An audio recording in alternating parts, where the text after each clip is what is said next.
Up first this evening, the government appears to be weighing its options on what action to take in the scandal plaguing the state-run oil refinery Petrojam. National Security Minister Dr. Horace Chang today reacted to calls for the police to probe certain activities at the center of the controversy. Dr. Chang was speaking with reporters following a Rotary Club of Kingston function today. TVJ's Anthony Lugg reports.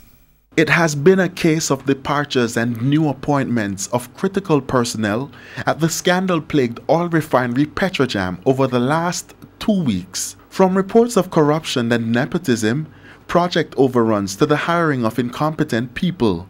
And by all indications, the plot is thickening.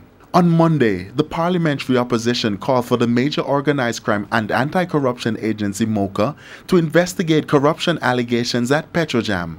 So, on Thursday, our news team asked National Security Minister Horace Chang whether he supports the call. I can't say no. We are still, the cabinet is taking some decisions, which I'll wait on. That is to get a full report, not an investigation.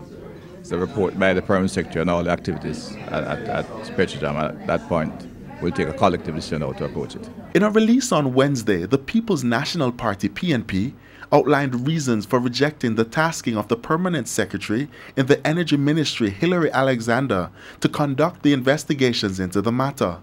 The PNP has also chided the government for its handling of the issue. So, is the government adequately dealing with the issues plaguing Petrojam? So far, yes. The challenge you have is that it's a major company and the reports are exciting news. We can't operate off the emotional side. We have to just go at it in a very factual way, and that's why the cabinet has asked for this report so we can look at all the facts and deal with it. And once anything emerges, we'll deal with it decisively.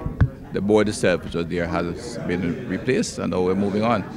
Because if we find anything corrupt, it will be dealt with. I'm sure the Prime Minister will deal with it decisively, but we cannot deal with it based on the reports and allegations only, which is what we have so far. The senior management and the Permanent Secretary are to present a report to Cabinet on the issue on Monday. Anthony Lugg, TVJ News.